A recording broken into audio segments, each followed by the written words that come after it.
What's up? Welcome to the Sports Sidebar Podcast. You're tuned in with your boy Rich, and I'm here with my buddies Tom and JD, and we're about to get this thing started. Let's go!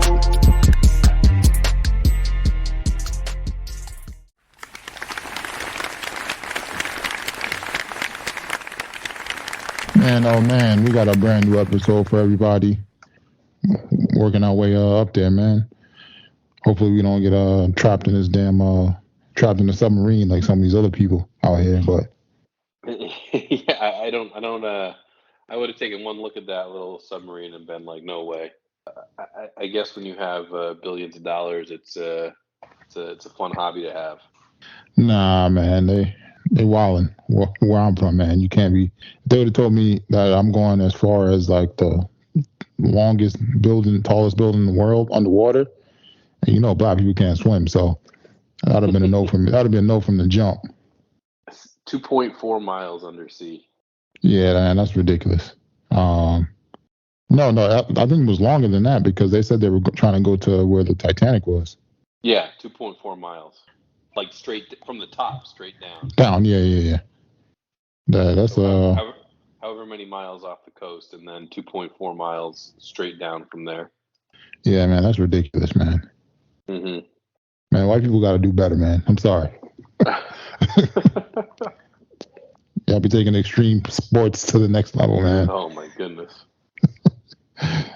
Oh man, let's get right into it, man. We got a few stuff that we missed. You know, as we took a little break last week. As far as the NFL, I mean, Saquon is trying to get a new deal. I mean, there's nothing I can say here, man. The Giants need to pony up that deal. I felt like they should have re-signed him and then franchised the quarterback, but you know they did the opposite. So we're gonna have to wait and see what happens, man. Yeah, I'm surprised he hasn't. I mean, he hasn't signed the franchise yet. I mean, that's what, $12 million guaranteed. Yeah. Yeah, a little shocked that he hasn't signed that one yet. I know he's looking out for that long-term deal, but I mean, $12 million guaranteed is nothing to shake a stick at. Oh no, definitely not. But you know, I think players just want that long-term security. As far as because injuries are often, they happen so very often in the NFL, and he's somebody that had a few major injuries, being the ACL, so you never know what can happen. Yeah, and I know running backs have a limited shelf life, but yeah, it's tough to pass up on that guaranteed money. Oh yeah, definitely is, man. But hopefully the Giants do the right thing and they re-sign him. He's definitely a focal point of the offense, despite the new weapons that the Giants did receive. So we're definitely going to need him. Mm-hmm. Then as far as other running backs, your boy Cook got cut. I mean, he's hitting the open market. That's going to be interesting to see where he lands. Yeah, I'm surprised. I thought Miami would definitely make a move for him quickly, but yeah, it should be. He should have some suitors, I'm guessing. There's a lot of teams that need weapons as far as running backs and backs that can catch the pass and be effective in the passing game. So they mentioned New England as one of the teams, but I don't know if that's the right fit for him. I'm thinking more of a warm weather type of place. Mm-hmm. So it's gonna be interesting to see where he goes, and I'm sure he's gonna want to play for be in the mix for a title contention. So it's gonna be interesting to see where he goes, whether it's one of the big three, as far as like the Bengals, Bills, or Chiefs, or one of the other teams. Mm-hmm. And then outside of that, there wasn't really much else. I mean, your boy Aaron Rodgers said he's having a lot of fun with the Jets, so it's gonna be interesting to see how things pan out come preseason once the season kicks off. Yeah, absolutely. Just need him to stay healthy, need the team to stay healthy, and have him top of his game come September 10th, 11th, September 10th, 11th. Yeah, 11th. It's gonna be fun to watch, man. I know you're gonna be excited for your Jets. I'm gonna be excited for the fantasy football draft. So we're gonna see what happens if I end up with any of the Jets on my team. So, but ultimately, football's a fun time once football starts. Whether it be football, TV shows, there's a lot of stuff going on. Absolutely. And then on to the NBA. I mean, the NBA wrapped up the NBA Finals.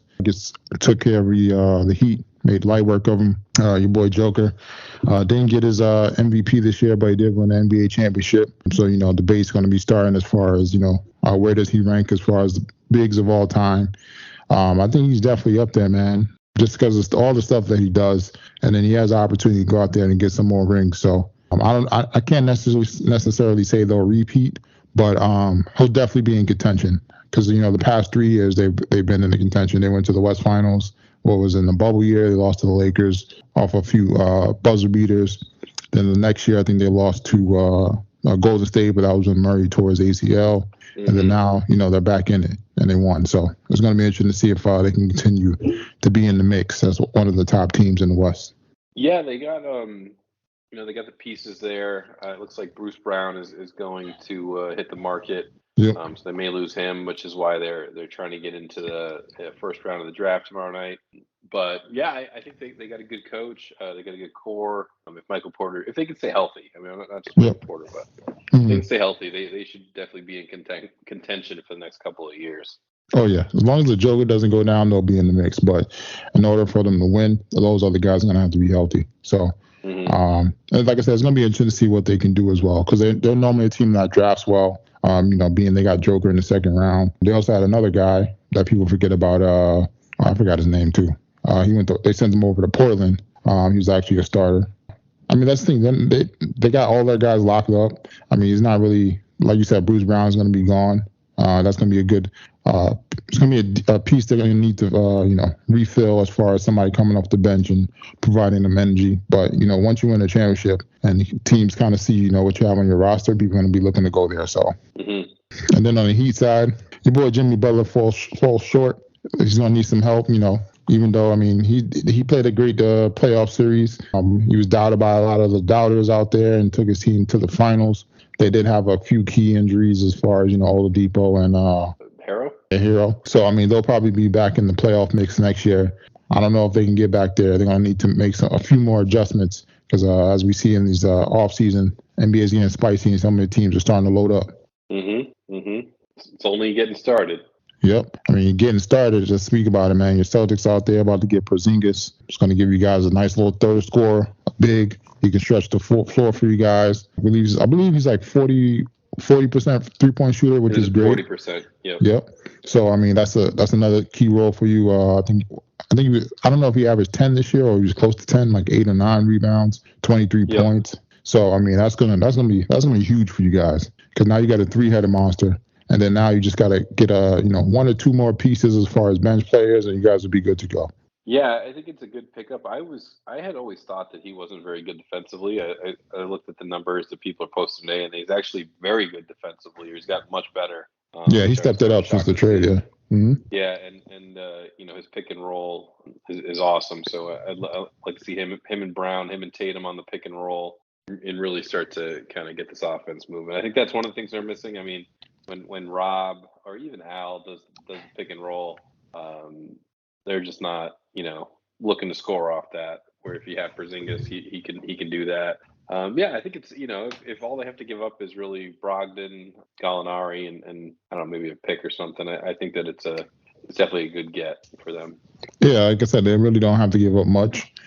And they're getting a lot of bang for their buck, so to say. So it's going to be helpful, especially now. It's going to create more mismatch problems where some of these other teams try to load up on Tatum or Brown. Now you got to worry about Porzingis out there stretching the floor or getting to the rim. So and he's got a nice little mid range too. So he does. Yep. And then some more spiciness. The damn Suns, they went out there and they got Bradley Beal. Don't get me wrong. I think this was a little overrated move. Because I don't think they needed more scoring. I think they needed some defensive players because they got now you got 3 guys that can go out there and gives you 30 a night. But the problem is like when they ran up against the Suns, they really couldn't stop the Joker. I mean, they still got Aiden on the team. I'm gonna keep saying it, man. He's not the ideal big, I think, for that team. I think you need a big that's gonna be out there just grabbing boards, blocking shots, and I don't think he's gonna buy into that. So. Yeah, I agree with you there. I do think that though when you have a chance to acquire a superstar, you have to do it. Especially with what they gave away. So yeah, I don't think that they gave away a ton. They gave away a lot more for Kevin Durant, that's for sure. Oh yeah. So but yeah, I don't the fit. I don't know. Like you said, you got 3 scorers now on the team. How do they all work together? And that's kind of the question we're waiting to see. I mean, the upside is you can kind of stagger their breaks during the game so that you always have one of them on the floor. Yep. And then you got Ayton. My guess is they're probably try to move Ayton for something they don't have all that salary there. But other than that, kind of interesting to see how this one will play out on the floor. Oh yeah, so it's gonna be crazy to see because I do think it's interesting though that the fact that this is Kevin Durant's third attempt at a super team, and then the fact that if he doesn't win, there's gonna be a lot of interesting debate and topics going around after that. I mean, the two teams in the finals, they weren't super teams, so I don't know if that fad is kind of dying out or what. Yeah, man, I think that's the thing. But the fact that he's this will be his third attempt at trying to do it and still not winning. It's either going to say a whole lot about him, or it's going to say more about Steph Curry, or those are the only two things you can really talk about. Or as far as much as where he ranks among the greats when it comes to some of the other players in this generation. And then another news, potential rumors going out there that your boy Zion is going to be shipped out to Portland, man. Yeah, Bill Simmons is reporting that a source close to the situation says that he's going to be out before the draft tomorrow. It looks like Portland, I think Dame has come out and said that, he wants to stay in Portland, but he wants Zion, and so we'll see what happens. I don't know if I can get Zion without giving up the number 3 pick, I'll probably take a shot at it, but I don't know what a package for Zion would look like. We've talked about before, he just doesn't. He's just injured all the time, so it's tough to. Are you trading for his potential, or are you trading for what he actually is? And I think that trading for potential can lead down a not so great road for a franchise. So maybe you land somewhere in between. But I think it'd be interesting to see if he does get moved by the draft time tomorrow or during the draft. Oh yeah, definitely, man. Like you mentioned, if I'm Portland, I'm definitely trying to keep that third pick because you just never know what the uncertainty with Zion. But the thing for me is also going to be interesting is that if he does go to Portland or somewhere else, and we see him play a lot more games, and whether sometimes I felt like when he was in New Orleans and he was getting all these tic-tac injuries, he could have been playing. He looked fine on the bench, but I don't know if it was more so the organization being precautious or whether or not he really couldn't go. So. Mm-hmm. Yeah, I think that it'll be telling, on a different team. I think you're right. Yeah, and then and the rumors is that a lot of players on the Pelicans didn't like him from the other source out there that's blowing up on Twitter who got her account suspended. So that was kind of funny. Mm-hmm. Yeah. You know why she got suspended? I found out why she got suspended today. It was because revenge porn is illegal, and even the threat of it online can get you blocked. That's a good way to get them blocked, especially if you're the NBA. You don't want this going out there to put a stain on your potential upcoming star in the NBA. Because I think I feel like the NBA is kind of like in limbo right now as far as like stars for like once LeBron leaves or like Steph leaves, like they're gonna need that face to put out there, and you got to make sure those guys have kind of clean records, whether it be Zion or somebody else. So. Yep, absolutely. And then outside of that, we got NBA free agency kicking off in a few weeks. So, players are opting into their contracts. Some of the notable NBA players, we got, I don't know if I sent you the list. So we got like Malik Beasley. Did you like anybody on that list? Andre Drummond, that'd be a nice one for you guys. Not really, no. I don't want anything to do with Andre Drummond. Yeah. He probably comes at a high price. I don't know what Van Fleet obviously would be a nice person to have. Again, that's going to be expensive. Yeah, other than that, no. Josh Hart, I think he helped kind of turn that Knicks season around. I'm surprised Knicks aren't clamoring to keep him there. Yeah, I'm not sure. I'm thinking they're trying to wait because I think they're trying to make a trade and then re-sign him. So I don't think they want him to be included in the trade. So that's gonna be interesting to see how it plays out because the Knicks need to make some moves. I was gonna say Kuzma's an interesting one too. He's gonna get a big contract somewhere. Yep. It's crazy how they Washington or not. Yeah, it's crazy how all those old Lakers players No. that people poo-pooed Magic Johnson about are out there getting these big contracts now. So, and then tomorrow night we got the NBA draft. I mean, we pretty much know how it's going to go down. Between the first 4 picks. The first pick we definitely know. I think 2 and 3 is interchangeable, but I think that's going to be telling as far as which teams, which direction the team's going as far as if they go Brandon Miller or Scoot Henderson first, or for the second and third pick. But I think if I'm Portland, I think I want Scoot to go to the Hornets at 2. So I think I want Brandon Miller. I will want Brandon Miller at 3. I think so too. And especially if I get Zion, I put Zion at 4, put Brandon Miller at the 3, and then you got Dame. So you just got to figure out a few other bench pieces and get you a center. You could be good to go. Mm-hmm. And then 4 is probably going to be a lock for Amen Thompson, very athletic combo guard. And then 5 to 10 is pretty much going to be a roll of dice. Whatever team is feeling the players more. But there is some nice talent in this draft. Unfortunately, Knicks don't got the first round pick because the Mavericks did some tampering with tanking games. But I mean, we'll get that pick back next year. So. Yep. I feel like the draft. I was gonna say, I just feel like the draft used to have so much more buzz behind it. It just feels kind of not really that buzzworthy this year. I don't know if it's just the outside of Wembanyama, it's just like. Or even you could even go top 3. Like outside the top 3, I mean, I don't know. Are any of these guys any good? Well, I thought the 4th guy is probably good. Amen Thompson.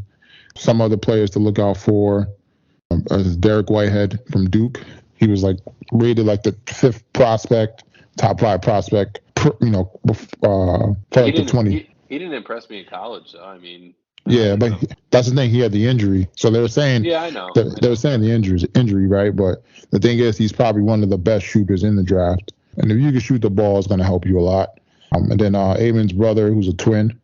The thing is that those two never really played not together, so it's going to be interesting to see how when they're separated or if they are. And then there's some other players that are in the air. But that's like I said, I'm not really fond of any other players outside of the top 3. But I don't feel like it's as deep of a draft as some of the other drafts. But maybe I'm just saying that because I don't know all these guys. So yeah. But ultimately, it's still going to be fun to watch to see who pops their head out. Oh, but for sure. But that's the thing for me. I know you hate some of the. I know you always say it, but that gives me the chance to see some of these guys I might have not gotten to see during their NCAA season or their G League season. It'll be fun to watch. I get it. I'm just not. I think some people think that the summer league is indicative of the NBA season, and it's not even close. So. No, but for me, I think you can tell who can play and who can't. Yeah. So when you see guys like some of the notable past rookies that come out and they've had big games in summer league. So you see, okay, Zion's out there 20 points, dribbling the ball from a 2-year vet or 3-year players, out rebounding them, out dunking them. And so you say to yourself, hey, okay, he can definitely play. Whether he's first, second, third, whatever the pick may be, right? So it gives you the opportunity to look at your team. For me, like when I watch the Knicks summer league, I say, okay, he'll probably get some, playing time during the season. He has potential, but other than that, sometimes it's like, this guy, who is this guy they drafted? Frank Ntilikina, whatever his name was. I can't believe they still picked him over Mitchell, but that's another story. It's just like some of those things. So it gives you kind of some excitement for what to look out for. Mm-hmm. And then on to MLB. Really wasn't much here. Yankees, they slipped down to third in the AL East. Those damn Rays, man, they got like 12 games ahead of them or something like that. Yeah, the Yankees are 10 games back. The Rays are still, I think in the last 10 they're 5-5, but they're still sitting almost 30 games above 500. I think the story in Major League Baseball right now is probably the Reds. They've won 11 in a row. Yeah, you got Ellie De La Cruz is lighting up in your area over there. I'm sure you're hearing that name. Yeah, I think that's the guy they brought up, right? From it was, yeah. So I mean, they're playing some pretty bad teams right now, but they're winning and they're in first place, and it's been a while since Cincinnati had a good baseball team, so oh yeah, people are excited. yeah, I'm seeing these damn red jerseys all over the place. So it's kind of funny. Yeah, between that and the Diamondbacks are leading the West with Torey Lavulo at the helm. That's another good young team who, again, they played okay last year, kind of tailed off. So we'll see as we get closer to the trade deadline. What happens. I think the biggest disappointment has to be the Mets so far. They're Yeah, 6 below games under 500. 500. They have the highest payroll in baseball. And yeah, it's been a little ugly over there, that's for sure. And the Braves are kind of pulling away with the division. Oh yeah, it's gonna. I mean, it might be some big changes going on over there in the offseason, Yeah. depending on how they finish out. So you definitely got to stay tuned for that. And then, like you mentioned, the Diamondbacks in that brutal division, which was the NL West, especially last year. Between the Giants, the Dodgers, and the Padres. I mean, we're still gonna have to wait and see, man, how things play out, man. Still a little close as far as nobody really got a huge gap in their division. So it's gonna be whoever gets hot. Yep, absolutely.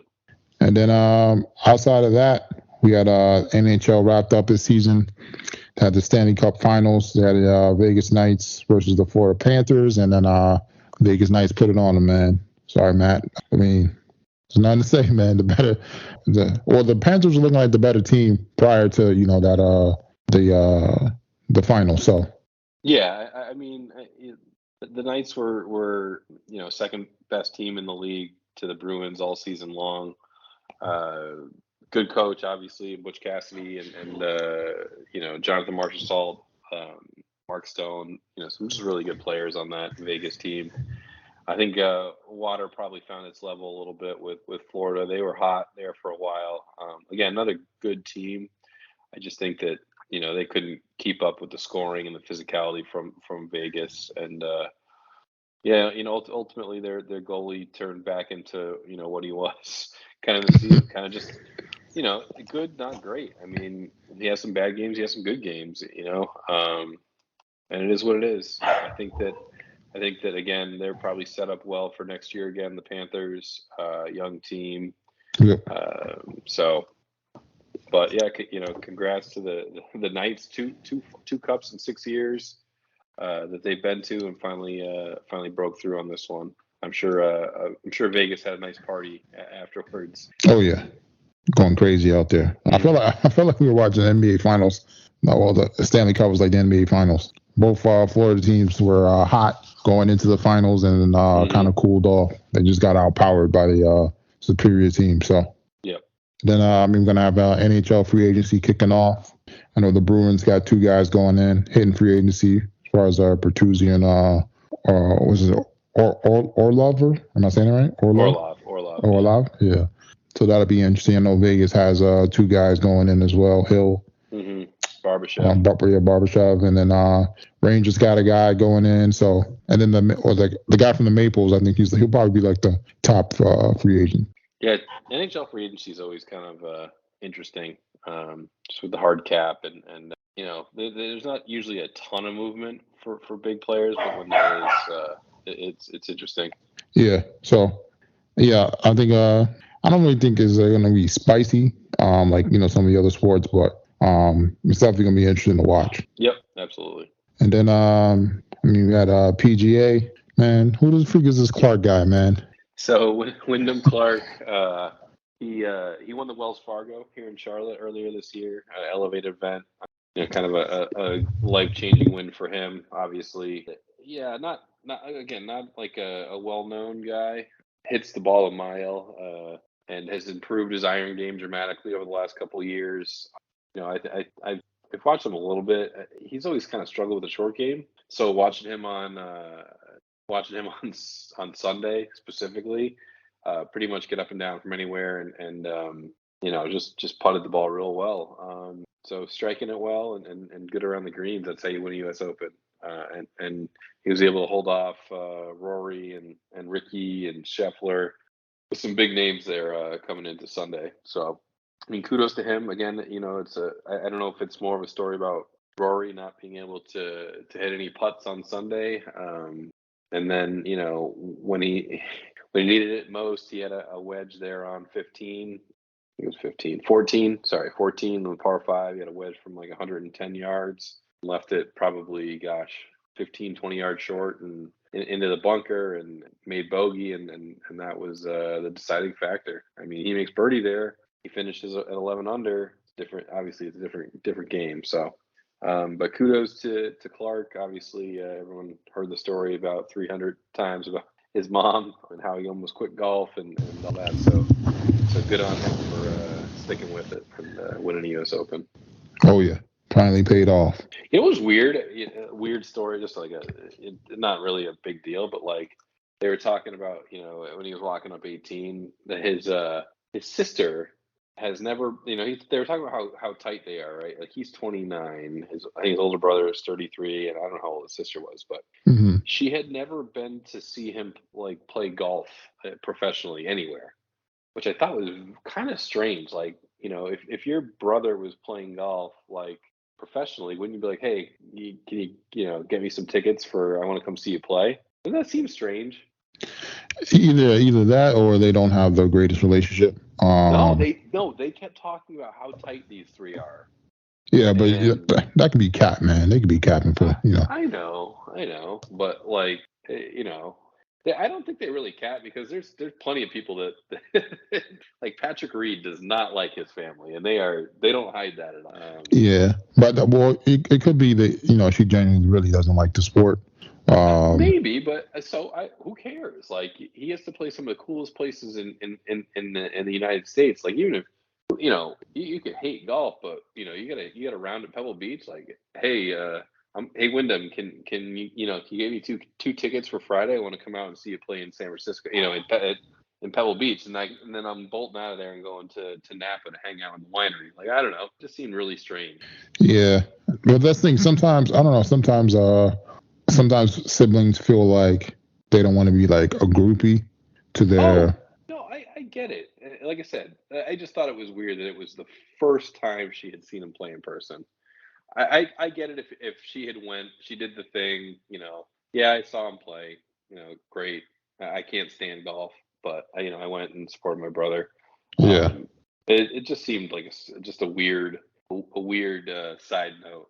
That maybe it's just me. I just got hung up on it for some stupid reason. Yeah, this was to me. It felt like something else was going on that they're not alluding to. As I said, but according to them, everything's good. So yeah. And then I think that's it for sports.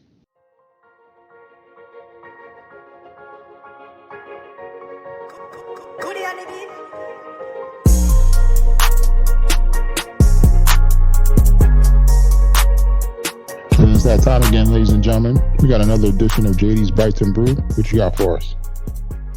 All right. So this week it was a spicy chicken and noodles. So this is again healthier version. So we take some soy sauce, some rice vinegar, some chili paste, sriracha if you can find it right now, chili flakes, and some garlic. Kind of mix that all up. That's your base sauce. While that's kind of like settling a little bit, just took a couple chicken breasts, flattened them out a little bit, season them with salt and pepper, and then toss them off to the side. Throw in some into that same pan. You can toss in some chicken broth and sauce that you just made, and kind of boil that all up. Throw a little bit of cilantro and fresh jalapeno in, and then take that, and while that's all kind of melding together, cook up some pad thai noodles or some healthy noodles, something like that. Usually it takes like 4 or 5 minutes. Hit them with some cold water. When they're done, put them into the pan. Add your chicken. You can cut up your chicken. Add it back in. Stir that all together. Let it cook for a couple minutes, and you're good to go. You could top it with a little bit more sriracha. So I like to use the chili paste and a little bit of hoisin sauce on top there. But it's fairly healthy. Lower carb, high protein, quick, easy to make, and it reheats really well. So you can make a big pot of it and store it for the week. Oh, nice. You reminded me of I need to I saw a recipe for what is it called, like the the noodles with that the pepper oil sauce, whatever it's called. I forget what it's called. Mm-hmm. So I saw a video on how to make the little sauce, and you can like store it and keep it in there, and then like use it for noodles. That just reminded me of that for some reason. Oh, okay. And then what you guys drink that down with? All right, so we're going back to one of our favorite places here, Sweet Union Brewery in Indian Trail. They had a new hazy IPA that I had to try called the Fate Sealer. So again, it's that juicy, hazy New England style IPA. I think I forget what hops they were. It was a New Zealand type. I forget which one. But it kind of gives you kind of that tropical citrus taste. I like their beer. I don't think it's like mind blowing, but it's definitely a solid beer, and the people there are awesome. So they make it. They give a couple extra points on the on the scale. But Okay. yeah, overall, I thought it was pretty good. It had a a good taste up front. Like I said, a little citrusy and clean on the back end, didn't leave a bad taste in your mouth. So for a hazy IPA, I thought it was a pretty easy drinker. Probably give it go with a 7. It's not bad. Almost a solid 7.5. Need a little work. What do you feel like? This more of a summertime one, or? You could probably. I tend to go with like crisper beers in the summertime, like pilsners and things that are a little more refreshing. It's always if you're going to be drinking beer, it's not a bad way to start. I think this one was 6.7%. So kind of start off slow and then you can hop on those lighter beers as the day goes on. It's not bad, man. Like I said, it's almost at that 7.5, which is a solid. Yeah. That's solid tier, so definitely gonna have to check that out. And then that's JD's Bites and Brew, everybody. And then this week for the BRRs, has some new stuff outside with the old stuff, so we got a nice little mix for you. As far as the old stuff, we got our current shows still watching, Silo, Class of 09, and From. From is great, like I said before. If you like Lost, you're gonna love this show. Now they're spicing it up as far as like the mysteriousness and what the hell's going on with some of these creatures that are stuck in this place with them. We still don't know where they are. We're kind of getting some clues of where they might need to go to get some more information, but we still don't know what's there. And then outside of that, we had Class of 09, like I mentioned before, a show about FBI agents who installed this program to help them catch criminals, and the program kind of takes on a life of its own. So kind of get the man versus AI type of deal, kind of like similar to Minority Report. And so it's going to be it's a nice little interesting show, good actors. And then outside of that, we had the Silo last episode, turn it up a notch. Have you started watching that yet or no? I watched the first 2 episodes. I have to get back in. And then, so have you seen when the black sheriff gets locked up? Yeah, that was the last episode I saw. Yep. Oh, okay. So where I'm at is at episode 9. There's already in the new sheriff, and that person's kind of leaving off where the black guy left off, and then she's discovering some new things, discovering the truth. Some of the stuff you can kind of tell as you watch the season throughout. So I don't want to give anything away, but definitely a good show though. Mm-hmm. We had Black Mirror. They dropped, gave us a little 5-piece, little EP. Have you seen all 5, or which one? Yeah. Okay. All 5, yeah. So we got the first one was Joan is Awful. That's about the AI. People signing over their rights, what they do, and those damn terms and conditions, which I thought was kind of funny. Ultimately, this is basically real life as far as what people are giving up when they sign up for things or not reading the fine print. But the way it ended, I kind of still thought it wasn't reality. So yeah, that was my problem with it. Was like at the end, I couldn't figure out what was real and what was fake. I mean, obviously, it seems like they took Joan, who was in the coffee shop, and turned her life into a TV show.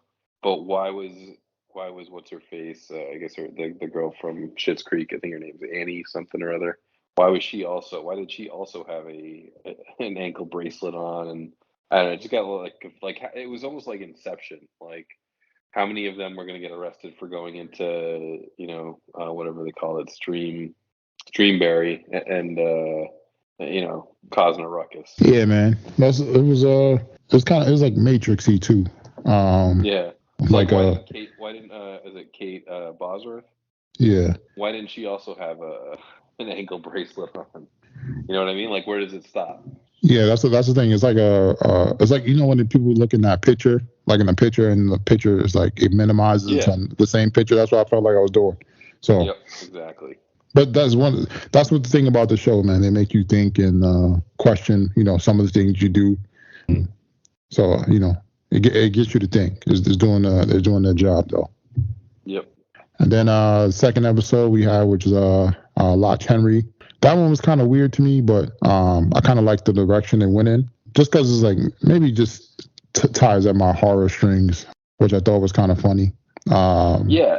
I mean, I actually liked it. I just didn't like the very end. I thought it was very good up until then. Where like, why does it need to go to this award show and you know the kids kind of being pushed aside like that? Yeah. To me, had no added value to the rest of the show. They could have ended it with like the beginning of his documentary being played or something. You know what I mean? Yeah.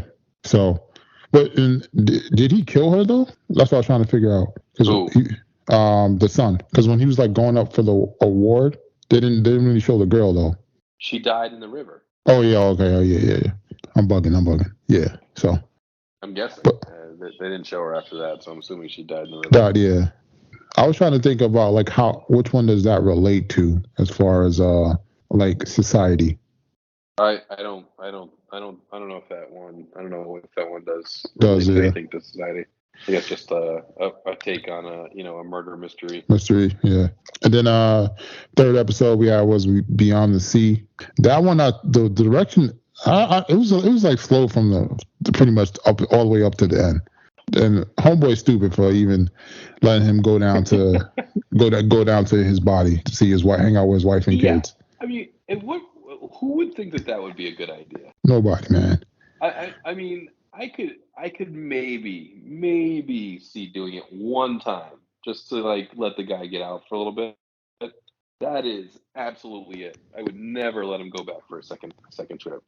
Yeah, well, maybe the thing is though, maybe he did it because he was kind of like on the outs with his wife and his kid anyway. So maybe he, really didn't want to spend time with them. But then once he started seeing like, him getting into it more. So my take on that, and I don't know, maybe this is just me personally thinking it, was that he as robot him didn't want to get too like involved with the family. He was more or less just kind of like biding his time until he got his regular self back, right? Back, yeah. So I don't think he didn't necessarily not want to be there. I think it was just like different, him being like the robot, right? You know what I mean? That's what I'm saying. He, to me, it is initially it seemed like he was like just kind of going through the motions and thought it would be a good way for him to get a break, but it just turned into some other stuff. I'm saying with what's his name, Aaron Paul's character, right? Like he kind of comes off as kind of a jerk to his wife, lonely, whatever. Yeah. And I'm wondering if that's because of it wasn't actually him. It was like a mechanical version of him. You know what I mean? Mm-hmm. So I think maybe part of me is wondering like maybe he was just getting frustrated that it was only the mechanical version of him and not in reality. Yeah, like really touching his wife, could touch his wife and stuff. Yeah. So, I mean, him and old boy gonna be up in space for a while together. So I would have killed him. That was crazy, man. Yeah, absolutely. He just let it slide and just started crying. Like what? So what's it going to gain him? He might as well just kill himself at that point. He's going to jail when he gets back. But yeah, so either way. Well, that's the thing is that we don't really know how you can prove who was the person that really did it, because I think he uses his card when he goes down there though. He does. So yeah, it's impossible. The guy can just deny it. Yeah. They have no evidence. So that's just they're gonna be up in space for a while, man. Yep. And then we had the fourth episode, the Maisie Day. I saw that was like the least rated one, but I actually like that episode, man. I did too. It was quick, but quicker than the other ones, but that was pretty good. Yeah, because of the twist, man. I didn't see that twist coming. It was about the paparazzi, how they hound people down, and they finally got what was coming to them. They hounded the wrong person down. Homegirl actually got bit by a vampire. A werewolf, which I did not see coming. I thought she just killed somebody and just ran off on the plug. You know what I'm saying? But I thought that was kind of funny though. But to me, that was one of my favorite ones from out of the 5. Yeah, I thought it was pretty good. I did like at the end too, just like the shameless paparazzi I see, part yeah. at the end when Yeah. she took the picture of her Sure. shooting herself. So Like, damn, that's cold, man. cold, yeah.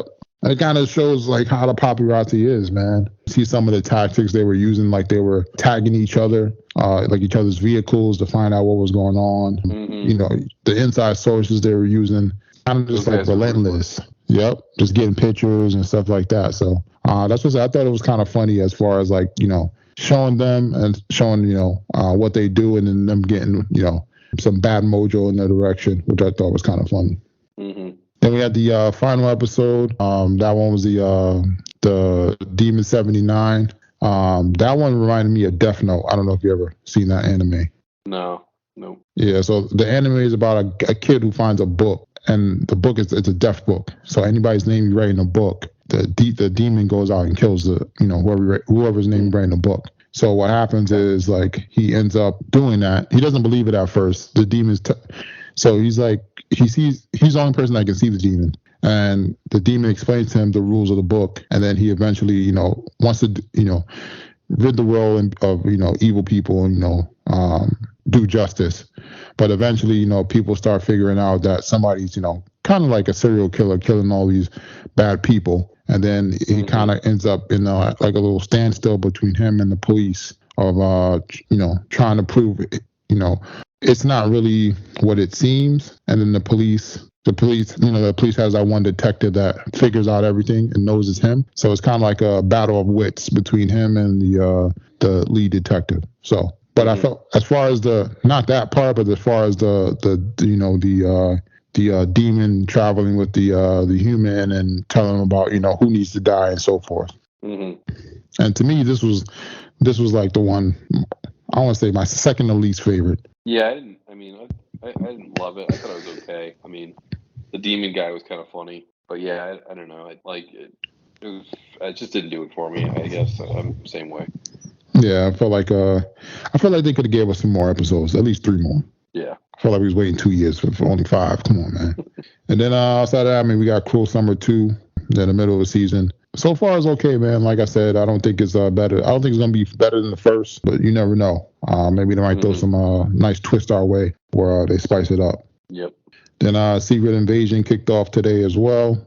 That's the Marvel series on Disney Plus with your boy Samuel Jackson playing Nick Fury and kind of going over like some of the stuff with the Skrull. The Skrulls who are like these this alien race and they can like morph into humans. So like it's kind of like I don't know how to put it, 007 type series where, you know, he's fighting hidden soldiers or aliens that look like humans. They don't really have like superpowers really, but you know, the aliens are trying to cause like, you know, war amongst the, you know, the different states and different countries in order so people could wipe each other out and they could secretly take over since they lost their home planet. But I think it's gonna be a good series, 6 episodes. I mean, Disney, Marvel, you know, they do great stuff. So it's really hard to find a bad series that they do.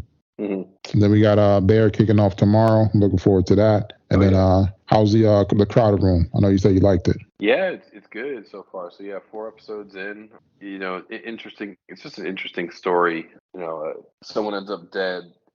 Obviously, you know, you see the first scene, like the kid was the one with the gun, and now they're trying to figure out like there's a huge backstory going on, and you know, they're trying to figure out if he was involved, and you know, it's bigger than what at least it seemed like going into it.